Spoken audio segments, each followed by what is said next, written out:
Hey guys, what's up? My name is Sean Win, and today pag-usapan naman natin ang kaliwat kanan na nakikita natin sa balita patungkol sa pagpapatigil di umano ng Maharlika funds. No?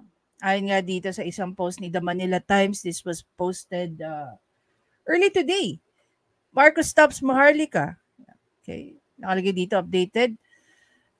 President Ferdinand Marcos Jr. has suspended the implementation of the Maharlika investment funds, citing the need for further study, Malacanang said on Wednesday.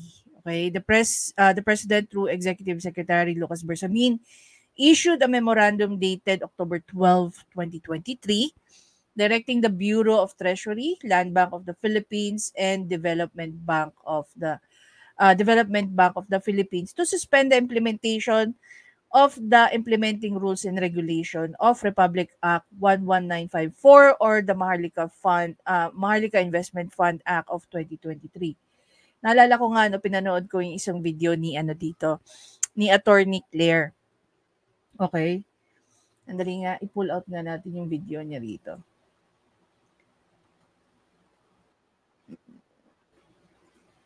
Attorney Claire.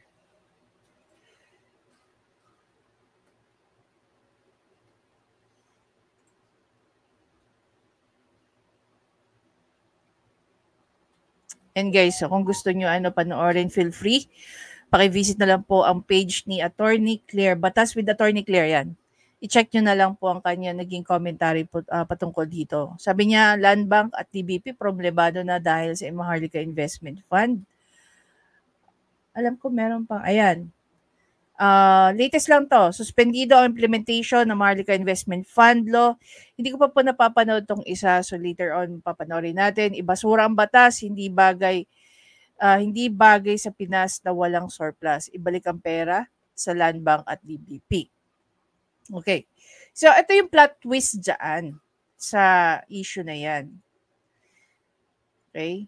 And lahat naman talaga maniniwala. Bakit? Even sa inquiry, sabi niya, Maharlika puts on hold to bolster safeguard. This was posted again early today. Dito pa yung mukha ni E.S. Bersamin. Okay? Very consistent naman sila. Another one. Nag-react na yung mga anti-Maharlika law. Just repeal Maharlika law, Coco Pimentel tells Marcos admin. Okay. When was this? Ayan. 10:30 today. Manila, Philippines Senate Minority Leader Aquilino Pimentel III on Thursday said that it would be best for the Philippines just to revoke the controversial Maharlika Investment Fund. Pimentel, an ardent critic of the IMF, stressed that the law creating it is flawed and unjustifiable. Okay. So, when everybody saw that news, no, na pinapa put on hold ni PBBM ang Maharlika Fund, definitely ang daming nagbunyi. 'Di ba? Ang daming natuwa. Kagabi nga topic din ito ni Coach Jarrett. Yan, Coach Jarrett. Sa live niya. Isa ito sa mga naging topic niya sa live niya kagabi. Yan. Tama ba? Live. Yan.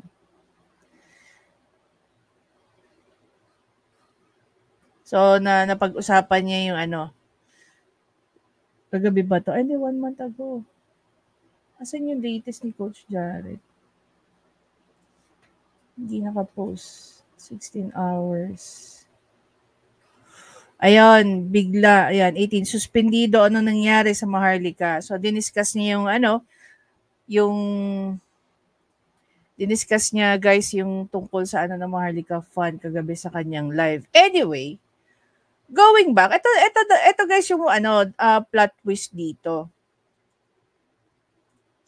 Sa isang post nga rito ni Ma'am Joey, check nyo po yung page niya. Kung gusto nyo, i-follow nyo na rin. October 12, no? Memorandum from the Executive Secretary. Okay? So, yung mga binanggit nga na andito. Ayon dito sa memorandum na to, subject suspension of the implementing rules and regulation IRR of Republic Act 11954 or the Maharlika Investment Fund Act of 2023. Ayon nga dito sa memorandum with reference to the IRR of RA 11934 and upon the directive, at eto guys, no, upon the directive of the President, the Treasurer of the Philippines in coordination with the LBP and DBP is hereby directed to suspend the implementation of the IRR of RA number 11954 pending further studies thereof, and to notify all concerned heads and departments, bureaus, offices, and other agencies of the executive department, including the GOCCs, of such action. This memorandum is coming from E.S. Bersamin, kay Lucas Bersamin. Same sa post ni Ma'am Joey, merong nilabas, no? Kung 3 hours ago, 1 hour ago, so basically minus 4 hours at 4 p.m. more or less. Meron nilabas na article si PCO. No, President Ferdinand Marcos just clarified on Thursday that the administration will push through with the implementation of the Maharlika Investment Fund law, which will start before the year ends. Okay? Ito po yung nakasabi sa pco.gov.ph. No? In his pre-departure statement prior to leaving for Saudi Arabia, the president highlighted the need to clarify earlier reports stating the MIF has been suspended, saying that he would continue to introduce the sovereign fund internationally. Okay? So ayon nga kay PBBM dito, I would like to make a comment because one of the important aspect of this trip will be for us to introduce Maharlika Investment Fund to the rest of the world and certainly more specifically to the Middle Eastern countries. I was a bit alarmed by the news reports early this morning that I read in the newspapers that we have to put Maharlika Fund on hold. That's quite the contrary. Okay? So, sino nga ba ang may mali rito? Yung pagkakaintindi ba ni E.S. Bersamin? O yung pagkakaintindi ni E.S. Bersamin? Kasi lumalabas dito, wala namang pinasususpend o wala namang pinahold. 'Di ba? Ayon din dito, Marcos revealed that while preparations are at pace, more improvements are underway for the sovereign fund's organizational structure. So, ako, matatawa na lang ako sa mga nangyayari ngayon sa loob ng admin ni PBBM. Initially, si VP Sara ang naging target. Ngayon naman si PBBM. Anong nangyayari dyan sa inyo sa loob? And there's another one, There's another one. Meron dito nagsabi that hindi investment, so sabi nga daw dito ni Inquirer, investment pledges daw, no? So sinagot ito ni PBBM with the numbers, no, with 734 billion in total investment approvals for 2023, including 427 billion in foreign investment. We're creating more quality jobs and improvements to livelihood of improving the livelihood of Filipinos. Our next stop, Asian GCC Summit in Riyadh. Okay. So hinanap ko talaga tong briefing na to. Nagkaroon nga po ng press briefing si Ms. Daphne Paez with the Department of Trade and Industry, Board of Investment and Secretary. So, pakinggan natin dito yung sinabi ni Undersecretary Rodolfo.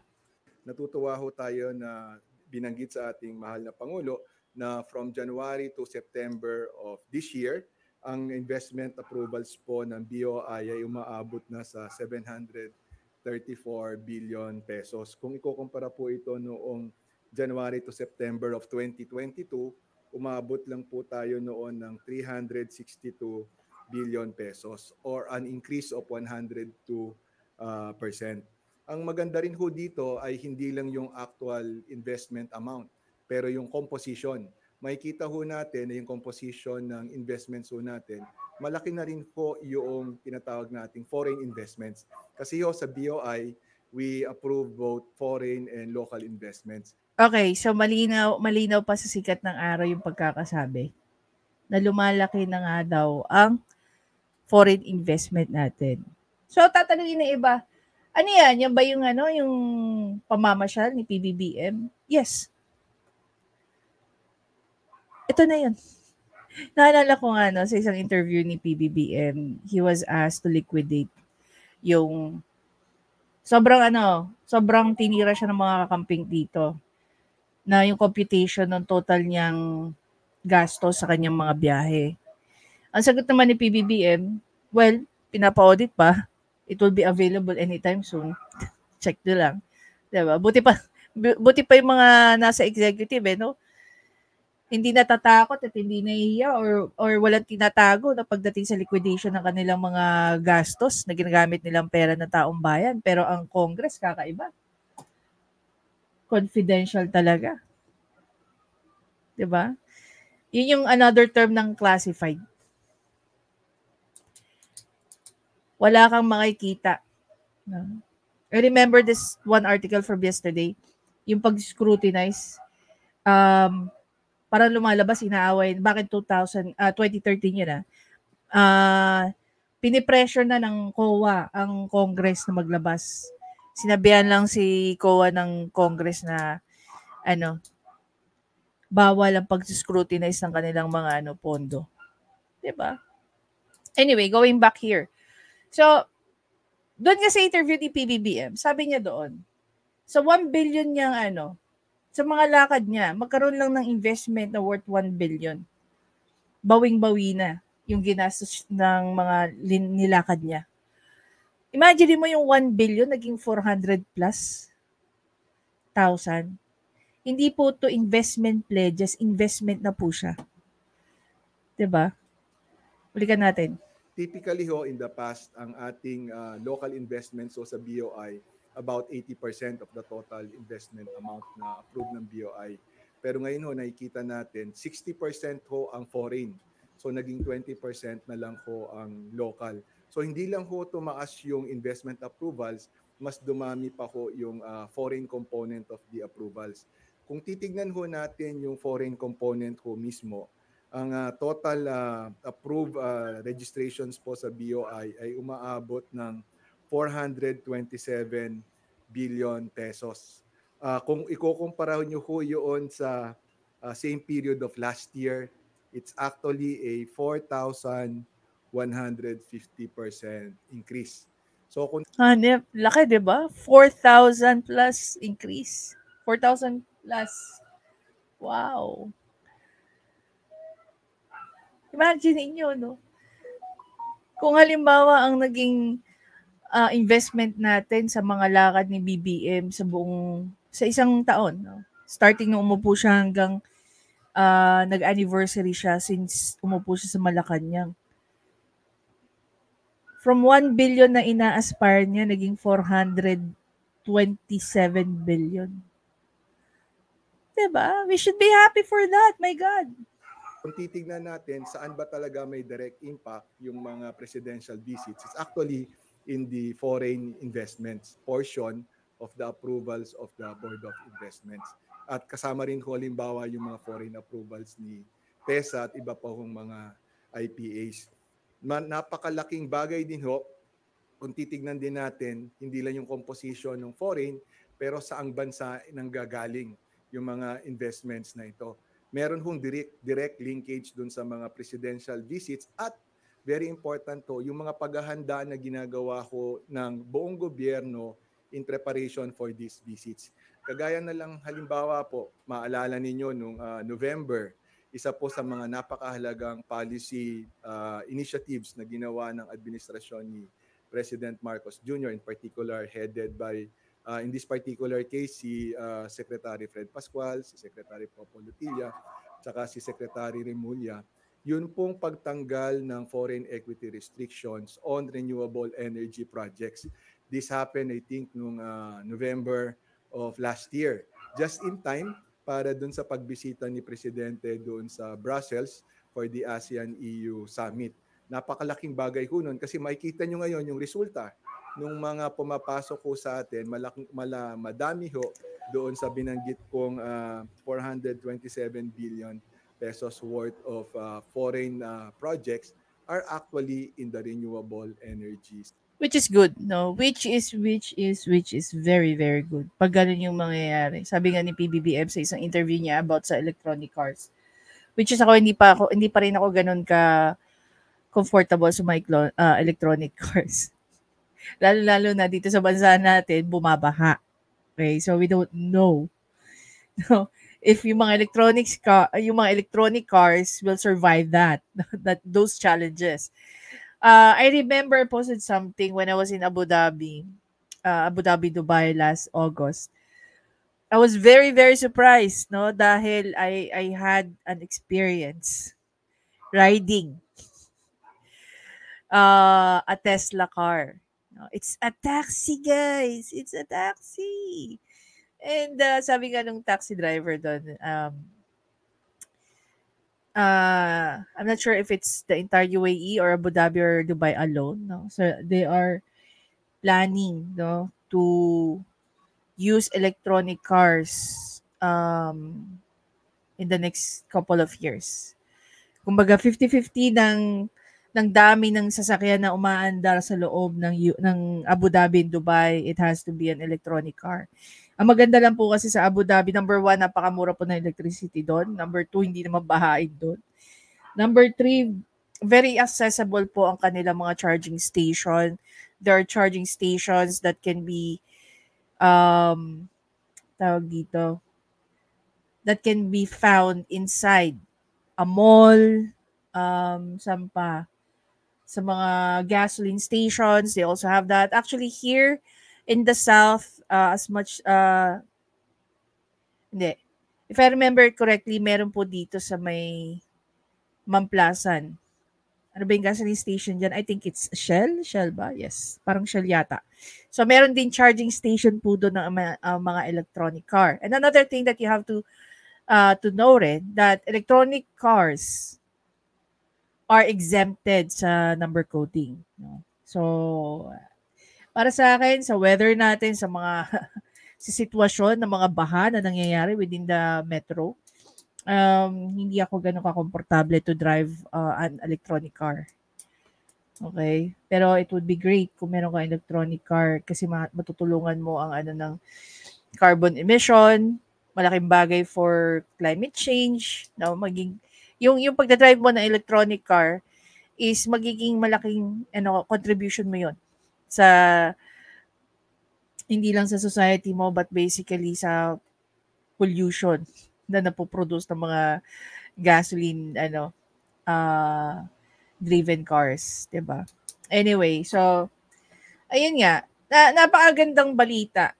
No, napakagandang balita na kahit papaano nakikita na natin yung fruits ng mga lakad ni PBBM. Just like what Undersecretary Rodolfo said, na yung mga foreign investments na natatanggap nila is coming, no, from mga biyahe ni PBBM. So, hindi ko maintindihan bakit inaatake ata ngayon ang mga executives natin, no? Mga head of state natin. From Inday Sara last week, ngayon naman, ito naman si PBBM. No? Hindi ko naman sinasabi na intention, no, ni E.S. Bersamin yung paglabas ng kasi definitely kung titingnan mo as directed, 'di ba? Hindi naman maglalabas yan si E.S. Bersamin kung hindi ko alam kung sino ba ang hindi nagkaintindihan diyan. Pero yung balita na nilabas nito ni tawag diyan ni Inquirer, no, na investment pledges lang. Hindi po investment pledges yun. Investment na talaga yun. Okay?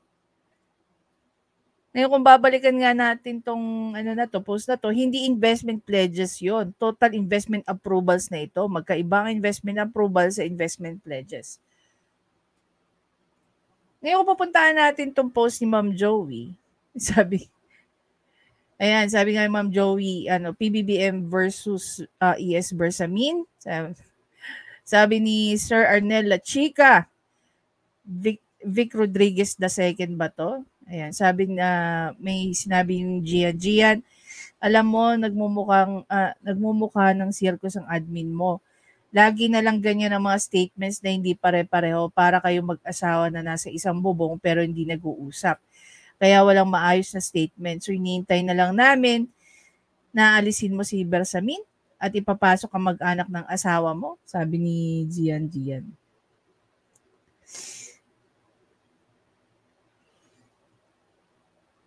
Sabi naman ni Joey, sobrang nakakatawa. ES Bersamin, suspended pending study, PBBM, tuloy tayo sa December. Okay? Sabi ni Manong Yoseiko, circus indeed, circus to sa perya. Nakakaaliw yung mga jugglers at yung mga taong pugita. Sino yung taong pugita nyo dyan? Sabi naman ni Flemmy Lamban, ano ba to? Ano ba to, BBM? New post po ako. May new post po ako dyan. Okay. Sabi ni Geraldine Molina, I think nasa trap si ES Bersamin, may reason na para tanggalin siya. Grabe kayo!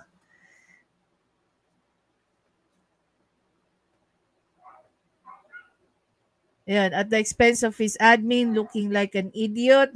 Sobrang nakakatawa talaga.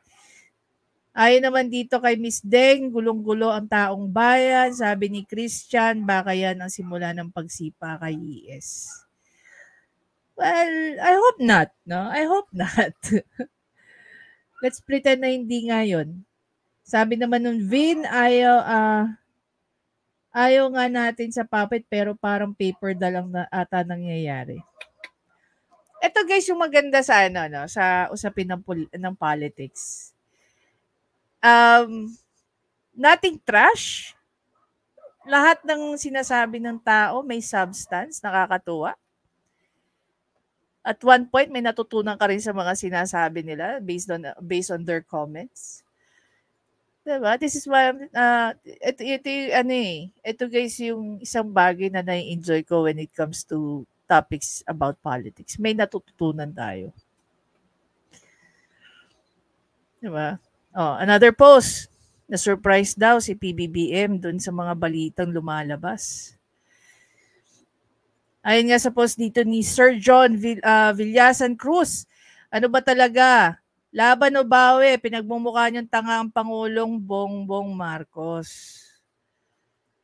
Oh, during his pre-departure flight speech to Saudi Arabia, Marcos said that he was surprised by reports of the Maharlika suspension. Diba? Anyway guys, kung kayo natatanungin ko, sino ba ang nagkaroon ng problema dito? Nagkaroon ba ng miscommunication between ES Bersamin at saka si PBBM? Diba? Definitely, yung sinabi ni Inquirer tungkol sa mga pledges, isang form yan ng disinformation at fake news. Kasi magkaiba naman talaga yung approval, magkaiba rin naman yung pledges. Diba? Investment approval at saka investment pledges. Buti na lang that we have, of course, a reliable source coming from the PCO website. Mismong sila na nagsabi na those are not just pledges, but basically, yun po ay mga investment approvals na. Na yung bunga po ng mga travels ni PBBM, yun po ang nagdala ng mga investment na yun papunta sa Pilipinas. And it's really a good news, no? Kung it's about the renewable energy. Actually, for some reason, no, ay nagkaroon ako ng interest na I wanna sit down with Congressman Mark Coangco. Kasi siya talaga yung nagpupush ng Bataan Nuclear Power Plant. And I don't know, paano ba natin matutulungan ang gaya ni Congressman Coangco about sa nuclear power plant. Sana nga, guys, no, mag-evolve na tayo na ang ginagamit natin is nuclear power. Napakalaking bagay po yun dahil napakababa ng isisingil sa atin pagdating sa konsumo ng kuryente. Kung ngayon guys, nagsasuffer tayo between 2,000-3,000 pesos sa pagbabayad ng kuryente only because we're using ACs or air conditioners, mga air conditioning system, yung mga ganyan. Baka pagka meron tayong kung nuclear power na po ang nagsusupply sa atin ng power, more often than not, maswerte na tayo kung nagbabayad tayo ng 1,000 pesos sa isang buwan. Kahit nakabukas lahat ng appliances mo. Ganun po kababa. Sa UAE, yung po gamit namin Kaya nakakatawa dahil mas mahal pa ang presyo ng tubig kumpara sa presyo ng electricity doon. Now, because kami ng sila nga, 'di ba? Nagpo-produce na nga sila ng oil pero gumagamit sila ng mga renewable energies. 'Di ba? Anyway guys, again, maraming salamat sa panonood. Please don't forget to subscribe, like, and comment. I-share nyo na rin po. And definitely, ang paiiwan ko sa inyong tanong.